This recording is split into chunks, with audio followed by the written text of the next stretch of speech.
नमस्कार,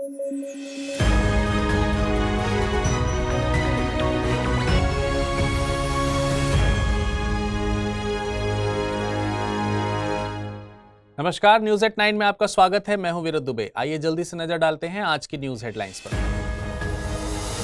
दुनिया भर में मना राइनो डे। 5 तरह की राइनो प्रजातियां हैं मौजूद। भारत का काजीरंगा वन हॉर्न राइनोज के लिए है प्रसिद्ध। सऊदी अरब ने एशियन प्रीमियम में कटौती की। एशिया के देशों पर एक्स्ट्रा चार्ज करते हैं ओपेक देश। रूस से तेल आयात बढ़ाने के चलते हुई कटौती। और नई दिल्ली में नदी उत्सव का हुआ आगाज। यमुना नदी पर रखी गई theme. IGNCA project riverine cultures of India के तहत करता है आयोजन।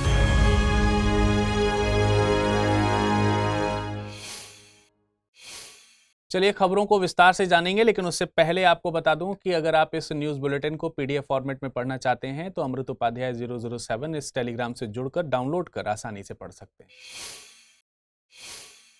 हर साल 22 सितंबर को वर्ल्ड राइनो डे मनाया जाता है। इस दिन को मनाने का मकसद राइनो की जैव विविधता में अहमियत को सेलिब्रेट करना है। दुनिया में 5 तरह की राइनो की प्रजातियां पाई जाती हैं। Sumatra rhino, Java rhino, greater one horn rhino, black और white rhino. White rhinos Africa में पाए जाते हैं। वर्तमान में इसकी 2 उप प्रजातियां नॉर्दर्न और सदर्न राइनो मौजूद हैं। इनमें नॉर्दर्न राइनो के पास मात्र 2 ही जानवर पूर्वी अफ्रीका के सेंचुरी में बचे हैं। ब्लैक राइनो भी अफ्रीका के सवाना घास के मैदान में पाए जाते हैं। इनमें मादा और सब एडल्ट आमतौर पर सामाजिक होते हैं। वहीं मेल ब्लैक राइनो एकांत में रहना पसंद करते हैं। इनका रंग काला नहीं होता है, लेकिन ये नाम से शायद व्हाइट राइनो से अलग करने के लिए मिट्टी से ढके रहने के चलते दिया गया होगा। इनका IUCN स्टेटस क्रिटिकली इंडेंजर्ड है, हालांकि इनकी संख्या में वृद्धि हो रही है। Greater one horn rhinos Bharat और नेपाल में पाए जाते हैं। इन्हें IUCN की रेड लिस्ट में वल्नरेबल कैटेगरी में रखा गया है। इनका प्रजनन काल 15 से 16 महीनों का होता है। असम का Kaziranga national park one horn rhinos के लिए प्रसिद्ध है। इसके अलावा असम के ही Orang national park, Pobitora wildlife sanctuary और मानस नेशनल पार्क में भी इनकी संख्या मौजूद है। इसके अलावा पश्चिमी बंगाल के जलदपाड़ा नेशनल पार्क और गोरुमारा नेशनल पार्क में भी वन हॉर्न राइनोज पाए जाते हैं। इंटरनेशनल राइनो फाउंडेशन के मुताबिक इनकी संख्या 4000 का आंकड़ा पार कर गई है और ये इनके कंजर्वेशन के लिए किए गए प्रयासों को दिखाता है। वहीं जावा राइनोज केवल इंडोनेशिया के उजुंग कुलोन नेशनल पार्क में पाए जाते हैं। पहले ये पूरे दक्षिण एशिया में पाए जाते थे। इनका IUCN स्टेटस क्रिटिकली इंडेंजर्ड है। सुमात्रा राइनो को IUCN की रेड लिस्ट में क्रिटिकली इंडेंजर्ड की श्रेणी में रखा गया है। इनकी संख्या में गिरावट हो रही है। ये एशिया में पाया जाने वाला इकलौता 2 हॉर्न राइनो है और ये इंडोनेशिया तक ही सीमित है। हाल ही में सऊदी अरब ने एशियन प्रीमियम में कटौती की है। ये निर्णय भारत और चीन द्वारा अपने ऑयल आयात को रूस से बढ़ाने के बाद लिया गया है। गौरतलब है कि सऊदी अरब दुनिया में दूसरा सबसे बड़ा तेल उत्पादक देश है। वहीं चीन और भारत क्रूड ऑयल के सबसे बड़े आयातकों में शामिल हैं। एशियन प्रीमियम ओपेक द्वारा एशियाई देशों पर लागू किया जाने वाला एक्स्ट्रा अमाउंट है। ये एक्चुअल सेलिंग प्राइस से ज्यादा होता है। क्रूड ऑयल की इस प्राइस मैकेनिज्म को भेदभावपूर्ण माना गया है। इसमें एशिया को मिडिल ईस्ट से तेल आयात करने में USA और यूरोप के मुकाबले ज्यादा कीमत चुकानी पड़ती है। ये व्यवस्था 1980 के अंत में शुरू हुई थी। ये वो दौर था जब गल्फ रीजन के अलावा तेल उत्पादन के और केंद्र नहीं थे। एशियाई देश ऊर्जा जरूरतों के लिए तेल के आयात पर निर्भर करते थे। उस समय तेल उत्पादक देशों ने पावर का फायदा उठाया था और एशियाई देशों के लिए एशियन प्रीमियम के नाम पर ज्यादा कीमतें तय की गई थीं। अब वक्त बदला है। शेल बूम के बाद से US ने भी तेल निर्यात शुरू कर दिया है। तेल के उत्पादन के नए केंद्र उभरे हैं। साथ ही नवीकरणीय ऊर्जा और इलेक्ट्रॉनिक व्हीकल्स में भी वृद्धि हुई है। साथ ही एशियाई देशों के पास बार्गेनिंग पावर बढ़ाने से अब इस भेदभाव में आने वाली व्यवस्था को बनाए रखने की कोई वजह नहीं बची है। ओपेक से मतलब है organisation of the petroleum exporting countries. यह एक स्थायी अंतर सरकारी संस्था है। इसका गठन साल 1960 में बगदाद कॉन्फ्रेंस के जरिए किया गया था। इसके संस्थापक सदस्यों में ईरान, इराक, कुवैत, सऊदी अरब और वेनेजुएला थे। शुरुआत के 5 सालों में इसका हेडक्वार्टर स्विट्जरलैंड के जिनेवा में था। इसके बाद में ऑस्ट्रिया के वियना में शिफ्ट कर दिया गया। इसका मकसद पेट्रोलियम उत्पादों की कीमतों में फेयर और स्टेबल बनाए रखने के लिए सदस्यों के बीच पेट्रोलियम से जुड़ी नीतियों में एकरूपता बनाना है। इस खबर की अहमियत को समझने के लिए साल 2020 में यूपीएससी की प्रारंभिक परीक्षा में पूछे गए सवाल पर आइए करते हैं गौर। प्रश्न था, कभी कभी समाचारों में पाए जाने वाला शब्द वेस्ट टेक्सास इंटरमीडिएट निम्नलिखित में से किस एक पदार्थ की श्रेणी से संबंधित है? कच्चा तेल, बहुमूल्य धातु की, दुर्लभ मृदा तत्वों की या फिर यूरेनियम की? इसका सही जवाब है विकल्प ए। अब आप सभी लोगों के लिए एक जरूरी सूचना, study IQ IAS Hindi team 2024 के लिए P2I यानी प्रीलिम्स टू इंटरव्यू बैच लेकर के आई है। नए बैच की शुरुआत आज यानी 22 सितंबर 2023 से हो रही है। ये बैच हिंदी, इंग्लिश और इंग्लिश तीनों भाषाओं में एक ही समय में शुरू किए जा रहे हैं। इस कोर्स में डिस्काउंट हासिल करने के लिए आपको विरद लाइव पोर्ट का इस्तेमाल करना होगा। इससे यह कोर्स केवल 29,999 में आपको हासिल हो सकेगा। कोर्स के संबंध में और अधिक जानकारी के लिए डिस्क्रिप्शन बॉक्स में दिए गए लिंक पर आप क्लिक कर सकते हैं। G4 देशों ने UNSC यानी संयुक्त राष्ट्र सुरक्षा परिषद के विस्तार की मांग को फिर से दोहराया है। ये विस्तार UNSC की स्थायी और अस्थायी दोनों श्रेणियों में करने की मांग की गई है। UNGA यानी संयुक्त राष्ट्र आम सभा की 78वीं बैठक न्यूयॉर्क में आयोजित की जा रही है।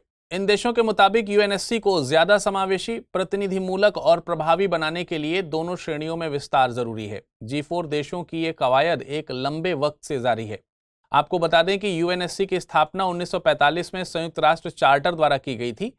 यह संयुक्त राष्ट्र के 6 प्रमुख अंगों में से एक है। इसका मुख्यालय न्यूयॉर्क में स्थित है।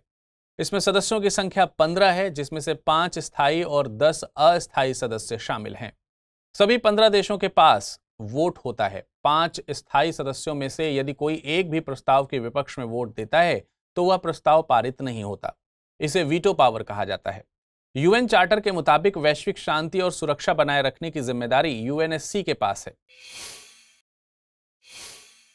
नई दिल्ली में नदी उत्सव का आयोजन 22 से 24 सितंबर के बीच किया जा रहा है। यह आयोजन IGNCA यानी Indira Gandhi national centre for the arts के द्वारा किया जा रहा है। इसकी थीम यमुना नदी रखी गई है। इसे IGNCA के project riverine cultures of India के तहत आयोजित किया जाता है।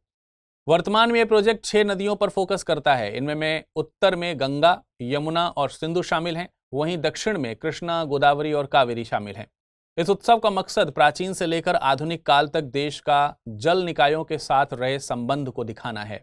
इससे पहले यह उत्सव बिहार के मुंगेर में गंगा के तट पर, महाराष्ट्र के नासिक में गोदावरी नदी के तट पर, आंध्र प्रदेश के विजयवाड़ा में कृष्णा नदी के तट पर और पश्चिम बंगाल के कोलकाता में हुगली नदी के तट पर आयोजित किया जा चुका है।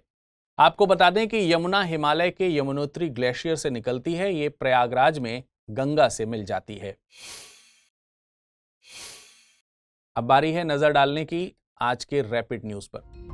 भारतीय चिकित्सा अनुसंधान परिषद यानी ICMR ने केरल को निपाह वायरस के निदान के लिए ट्रू-नेट परीक्षण की मंजूरी दी है। इस परीक्षण में किसी सैंपल में वायरस की उपस्थिति का पता लगाने के लिए एक पोर्टेबल स्मार्ट चिप आधारित बैटरी चालित RT-PCR किट का उपयोग किया जाता है। यह भारत में DCGI द्वारा आपातकालीन उपयोग प्राधिकरण यानी इमरजेंसी यूज ऑथराइजेशन EUA प्राप्त करने वाली पहली किट है। University of science and technology के शोधकर्ताओं ने तमिलनाडु के रामेश्वरम में टार्डिग्रेड्स की एक नई प्रजाति की खोज की है। इसका नाम डॉक्टर APJ अब्दुल कलाम के नाम पर बैटिप्लिस कलामी रखा गया है। इसे जल भालू भी कहा जाता है। भारतीय महिला पहलवान अंतिम पंघाल ने सर्बिया के बेलग्रेड में विश्व कुश्ती चैंपियन 2023 में महिलाओं की 53 किलोग्राम स्पर्धा में स्वीडन की एम्मा जोना डेनिस मालमग्रेन को हराकर कांस्य पदक अपने नाम किया है। भारत के लिए विश्व चैंपियनशिप में अंतिम पंघाल का अब तक का 23वां पदक है, जिसमें 1 स्वर्ण, 5 रजत और 17 कांस्य पदक शामिल हैं।